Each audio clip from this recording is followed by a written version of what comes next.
Well, howdy, and welcome back to our third discussion of the De Regno of Thomas Aquinas. I hope you've been enjoying it. I think it's an absolutely delightful book.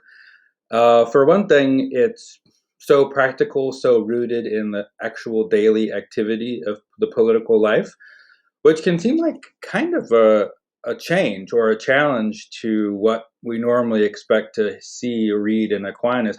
And many of you have never read Aquinas before, yet probably still came to this work with a lot of preconceptions about what it would be like.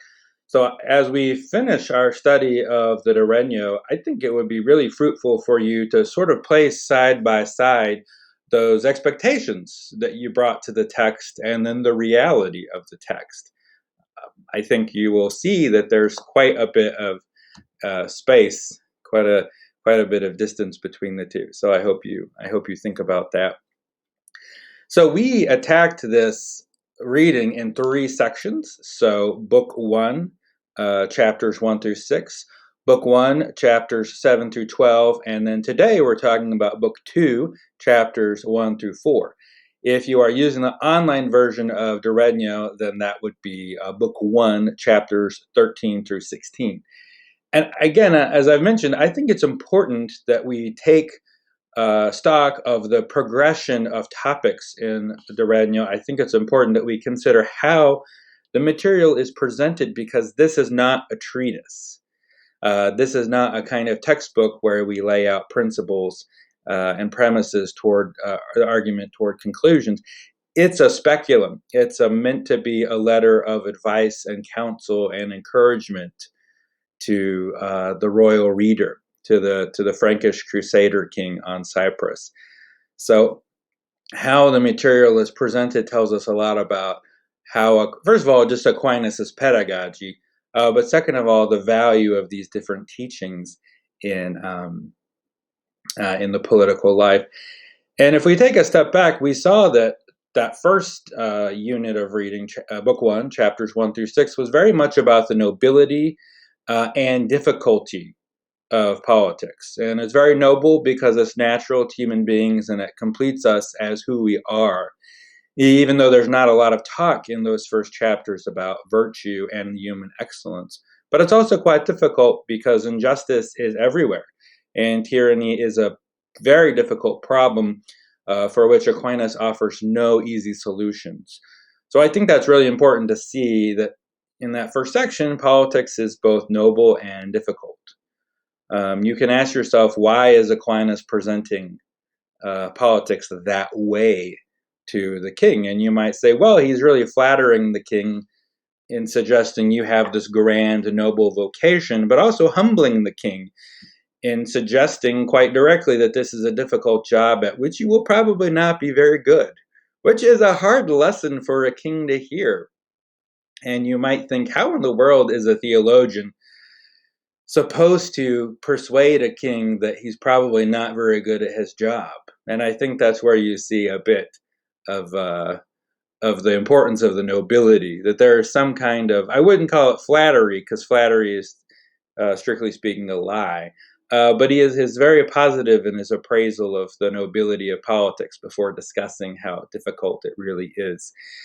So one avenue to analyze that first section is to consider maybe the varying influences of Aristotle and Augustine. And influence is not really the right word, because you would have to do a lot of historical work on that. But at least conceptually, it's clear that there are strong Aristotelian elements about the nobility and excellence of politics, but also Augustinian elements about how unjust and tyrannical politics can really be. And so one question you can ask is, how is Aquinas synthesizing those different strands of philosophy, of political thinking and theology, finally? And then the second section, which is so delightful, book 1, chapter 7 through 12, starts with this glorious disquisition of, or criticism really, of the different rewards of the king, and what kind of reward should the king really be moving toward. And as we talked about in the last video, there is a real sleight of hand there, from the reward of the king to the end of man. and the end of the human person that every person in the kingdom is supposed to be advancing toward. And so the king is being urged again that his aim, his task is quite noble. He's seeking the good of all the persons in his kingdom, and it's ultimately in God. There's so much more we could say about that section. And it's interesting to think for a moment that in Aquinas's other, well, at least in the Summa anyway, when he's presenting his moral theology, uh, like Aristotle in the Nicomachean Ethics, it's Aquinas's first question is, what is happiness? The first question is, what is the end of politics? And it's fascinating that Aquinas does not start De Regno with this question. It does not start with the question of what is happiness or what is our last end, what is the end of politics. He starts with a much more concrete issue of the origins of politics in nature, and then moves towards the end. So you could also ask yourself, why does he delay that until the second part? And it's possible that while that end is really quite important uh, in the theoretical justification of politics, the practical side, or a more practical presentation of politics, might suggest that no, let's start in a kind of Socratic vein. Let's present politics more or less as the king understands it in those first few chapters, and then move toward a discussion of, well, what is politics really meant to procure? What is it really meant to provide? And in fact, it's a very natural progression because, as we saw, Aquinas, by presenting this question of the end of the human person as the reward of the king, is simply suggesting to the king, well, of course, you're going to get a great reward for all this hard work that you do. What is the end of all of your difficult labors? And of course, it also comes at an appropriate moment because it's very encouraging, isn't it? After that discussion of tyranny and injustice, the king might really think uh, that politics is not a noble undertaking, that he will fail, and that he will not procure goods for himself, his family, his friends, his kingdom. And or he might say, well, this is just useless, I'm going to put this book away. But in saving the reward of the king for that second middle section, Aquinas kind of fortifies the king. He encourages him to keep persevering in the reading of this text, but also persevering in the end of politics, which is fascinating for a third reason, because this is a theologian writing about politics. You might have thought, well, the first thing he's going to talk about is how politics leads us to God, and how royal, kingly activities should obtain somehow to divine goods, to the beatific vision, to union with God. And in fact, Aquinas saves that for quite a bit later. So again, whatever you make of that, of these decisions interpretively, it's clear that Aquinas is attempting to describe, to understand, to present political activity in De Regno from the perspective of politics. He's not just a theologian looking in from the outside. Well, how does politics fit into my theology or to my understanding of salvation history, which is something that Augustine definitely does. But Aquinas starts first from the internal first-person perspective of politics, which is very different from a theologian. It's also very different from social scientists today, who would also present politics from a third-person perspective of an outsider looking in. So very, very rich. This third and final section of De Regno is incredible, and it's full of surprises. Probably the biggest surprise is, again, Aquinas is a theologian talking about politics. What's one of the first things you think he would talk about? The church. You think he would talk about the church and its relationship with political authority. Well, he saves that for this last section, and it's toward the end of this last section, so it really only arises in chapter 3 of book 2, which is chapter 15 of book 1 of the online version. And so again, Aquinas is not interested in presenting this from the perspective of a theologian primarily, or perhaps you could say it's from the perspective of a theologian who's trying to understand politics ad intra. So chapter 1 of book 2 opens with a pretty amazing series of claims, and I really think paragraph 95 of chapter 1 is important. He says that the king is to be in the kingdom what the soul is in the body and what God is in the world. The king is to be in his kingdom what the soul is in the body and the God is in the world, in creation. So Aquinas is suggesting that the kingdom is a kind of microcosm of creation, and the king has an analogous role to God in his relationship to his kingdom.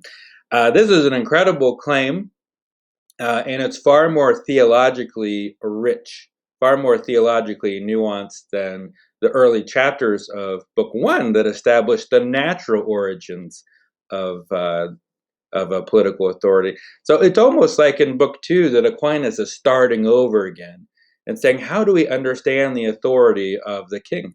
Well, he is sort of a mini god within his kingdom. On the one hand, this promises a very substantial role for the king in his kingdom. And we might think, gosh, this is a much more positive portrayal of royal authority than those later chapters of Book 1 leading into the reward of the king about tyranny and injustice. And particularly, chapter 1 of Book 2 has one of the strongest arguments about reason, that the king rules the multitude of men through reason. And he rules them in the same way that the soul rules the body, and the soul rules the body primarily through reason. So the emphasis of chapter 1 is both very promising and very rational. But it's also a bit perplexing because, again, we've seen nothing about the church, and we've seen nothing about the relationship between the church and the state. And you might think that chapter 1 sounds a bit theocratic. It sounds a bit like a divine right of kings theory, that you've got the God, and then you've got the king, and you've got the people, and it's kind of this direct, I don't know where to put my hands, kind of this direct line of authority, like the ladder of being or the chain of being. And chapter 1 doesn't explain it very thoroughly, other than to say, well, there's a strong role for reason. So chapter 2 begins to answer some of those questions, or begins to specify some of those generalities. And chapter 2 says that continues this idea of chapter 1, that there's a kind of divine pattern of governance of creation, and that the rule of the king within his commonwealth, his kingdom, is supposed to reflect that pattern. And so Aquinas begins with the distinction, as he is wont to do in his other works. What are the main tasks of the king, of God? Somewhat misleading to think of those roles, but it makes sense from a human perspective. The two main relationships between God and the world are creation and governance. So God brought creation into being. He created it, and then he continues to rule. He continues to govern it in a quite active way. And so then you can ask, well, which of these two is more proper to an earthly king? And Aquinas wants to be quite clear that it's governance, not creation. So the king does not create his kingdom. He does not create creation. He is governing a small part of it, not all of creation. And again, he didn't create it. One of the biggest implications for that is that the one who creates things is the one who defines them, right? Who defines, who sets their end, their purpose, their goal. And so the king does not have that kind of authority.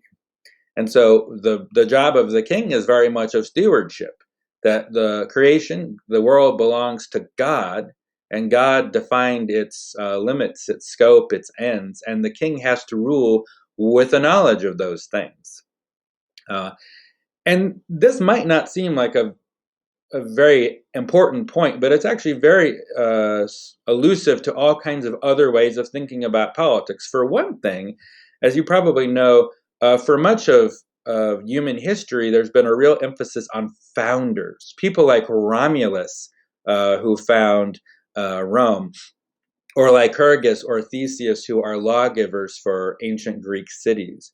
And they have this kind of semi-divine status that they built the foundations of a city through their tremendous virtue and wisdom, and they attain a real authority and cult, a real worship in those cities.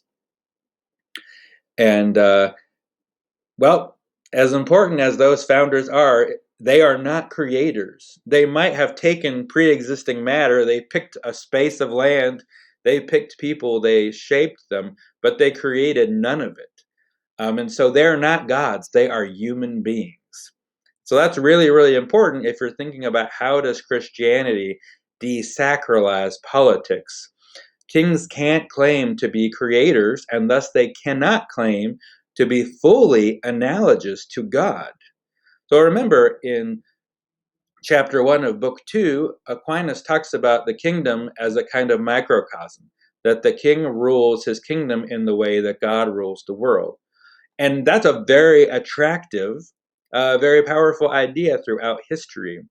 And particularly in pre-Christian history, when you had lots of different gods, so it was easy to think of kings ruling microcosmically for their own local god.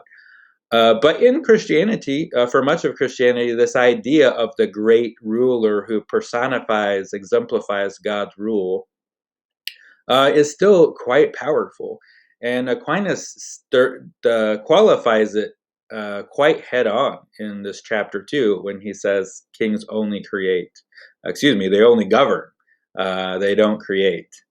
Another way that this has a sort of resonance for us today is that we're very fond of a kind of social contract understanding of the origins of politics, that human beings come together and through their consent form governments seemingly out of nothing and form political communities out of nothing. Well, if you're taking Thomas Aquinas's view, he would say, look, those kinds of creations are just cooperations with God. They're co-creations with God. And it's not really the kind of divine or quasi-divine action that someone like Jean-Jacques Rousseau would have it be. And particularly, given that God created the world and God set its purposes and ends, the purpose of human government would not be to set the ends of politics, not to determine what our ends are going to be, but to accept those that God set for them. And so that's a very different vision from the social contract tradition.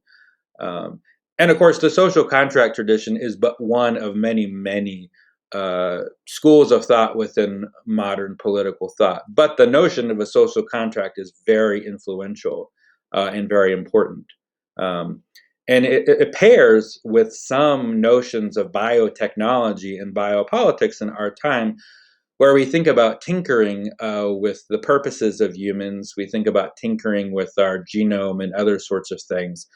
Aquinas would be very worried that we'd forgotten that we did not create ourselves, but have to govern ourselves according to that end. So my gosh, chapters 1 and 2, really, really very exciting and very subversive of some important ways of thinking. So chapter 3 is in many ways the central chapter of book 2. And in this chapter, Aquinas basically says that if human beings had one end, if they had one end of their life, of their activity, then they would be ruled by one authority. But in fact, they have two ends. Although it's not fully clear that they are two in the end, it seems like one is ultimate and thus the other is somehow subordinate to it. But he doesn't enter into that discussion. And he begins with the analogy of a ship. And he says that a ship, like many things, can have a kind of internal end and an external end. So the internal end of a ship is to be a good ship. right? And so a carpenter will build it, and all the people who are experts in these sorts of things will make it a good ship. And it will possess all the virtues of a ship.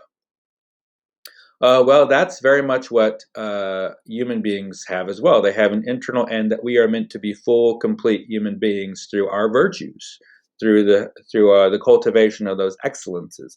And so the king is supposed to lead us to that. And so, really important that chapters 3 and 4 of book 2 have a lot to say about virtue, whereas that's not always been a particularly present theme in earlier chapters of the book. But because human beings also have an external end, they need to have another authority to guide them to that external end. And of course, that external end, that external good is God, and particularly a relationship with God, union with God.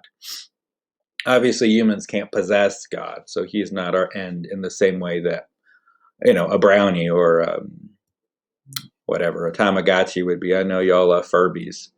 Um, And so this leads to this differentiation between spiritual and temporal authority for Aquinas in chapter 3.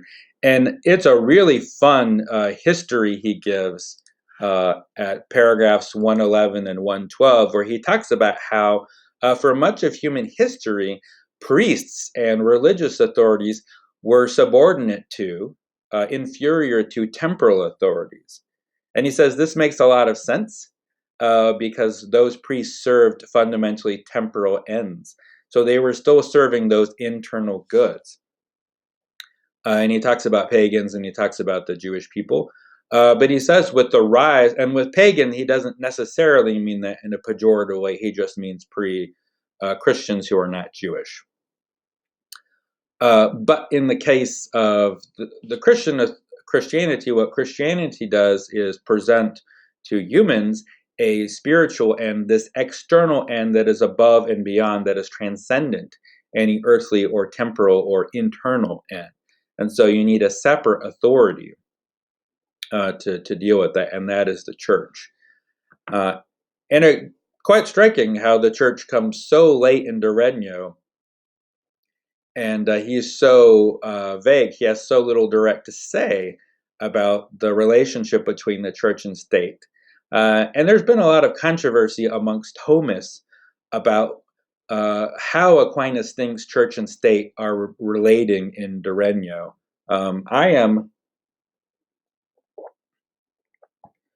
If we think about this pedagogically, it's quite clear that throughout this book, Aquinas has emphasized the nobility of politics, how it's rooted in natural origins and deeply rational, and that it has a very high end, human excellence. And so when he does raise the issue of the church and its relationship, one is inclined to think that Aquinas is developing an argument here that's quite similar to what he argues later on in the Summa Theologiae, in which he says the politics has a very important role and the church has a very important role. And they both have a sort of autonomy. Politics has a kind of autonomy insofar as it leads us to these important ends of virtue. And what that means then is that Aquinas is not a sort of Augustinian. Well, that's probably not a very useful term, but he's not like Giles of Rome, for instance, who thinks that the state is completely and totally subservient to the church, that politics does have an important and active role. And the church only has a kind of indirect rule over it. So in the 16th century, especially, this becomes known as the indirect power, where it's argued, and most famously by a Jesuit, Robert Bellarmine, who became a bishop and cardinal, very holy man. Bellarmine argued, sort of synthesizing some centuries of tradition, that the church's power is not direct over temporal authority, but only indirect. And so the authority of the church only obtains over temporal authority to the extent that that temporal authority bears on spiritual matters. So in the places basically where there are overlap. And also in the cases where, temporal authority attempts to arrogate to itself spiritual authority. And this is actually a pretty persuasive thesis. I'm digressing, of course, a little bit, but it's a fairly persuasive thesis to me, just descriptively, just sociologically. If you think about the places where political and religious authorities tend to come into conflict, it's precisely in those kinds of overlap where pretty basic aspects of temporal life have profound spiritual significance. And in the 20th century, another Jesuit, this video is becoming lousy with Jesuits, but it's all featuring a Dominican, of course, Thomas Aquinas. Another Jesuit, John Courtney Murray, argued specifically that those areas of overlap would be around marriage and the family, education, and sexuality. Very basic issues of civil life, that have a deep spiritual significance. And I think that seems to be borne out in 2020, where the friction between political and religious authorities are often around issues of marriage, of school choice, of how children are raised. And I'm a Catholic, so I can think of lots of Catholic examples, but this is also very true. No, in the case of Protestant churches, of the Mormon experience in the United States. And in the early 20th century, one of the biggest disputes between the Catholic Church in many countries and the new anti-clerical liberal regimes was about marriage and was about education. So anyway, that was a bit of a digression, but it seems that the point of Aquinas' church and state teaching here is that politics is very noble, it's very important, and the king does have a real autonomy is a somewhat misleading word, but there's a real integrity to the kind of work that he does. And he is really responsible for pursuing the virtue, the excellence of the people. And that's really how we get to chapter 4 of book 2, where Aquinas emphasizes that it's the rule of inducing virtue in his citizens that the king has to attend to. And in fact, Aquinas suggests that this disquisition on the external end of the human has only made that virtue more important. So the king's role is not diminished by the church, but actually increased, because he's got to build the people up to a kind of virtue that allows them to be open to the graces of the church. He also says that this end is the unity of peace, or the unitas pacis, or pacis, if you're more of a medievalist. And that's really important because Aquinas has been, again, somewhat vague about what the temporal end of human beings look like in De Regno. But the unitas pacis is quite strong. It's the idea that the multitude of people, it's not just some kind of ragtag assembly, but they're really supposed to be organized and ordered toward one each other in justice and peace. And this can remind us of Book 19 of The City of God of Augustine, where Augustine talks about a form of peace that's very important, but also quite low. That Augustine's biggest hope for political authority is that it allows for a kind of tranquility of order, that people are not overly molested by violence, that they have some food and shelter, and that's enough. That's a very low form of peace. And Aquinas has not been at all shy about discussing injustice and tyranny in this work. So he's no Pollyanna. Although none of the thinkers we've been reading this semester are Pollyanna, so it's not a real risk. But on the other hand, he does link intimately peace with virtue and the possibility of divine union with God. So it is a very elevated picture of the ends of politics, even if he is set quite moderate expectations for politics. And this is one important way to understand De Regno. It's also an important way to understand Thomas Aquinas' politics in general, which is he sets fairly high goals for politics and has pretty moderate expectations for them. For achieving those goals. So we can contrast that with somebody like Augustine, who seems to set very low goals for politics, and also fairly low expectations for achieving them. uh, and that we can contrast that with many modern thinkers like Hobbes and Locke, uh, who set fairly moderate goals for politics, but pretty high levels of expectation that we can achieve them. Machiavelli would also go in that category, although he's more open to high goals for politics than Hobbes or Locke. But as we come to the end of this third section of De Regno, we can again take stock of where Aquinas has taken us. We can again consider that there are two different sorts of conversations going on in De Regno. On the one hand, there is the pedagogy, the royal pedagogy, that this material is being presented in a particular way to educate the king.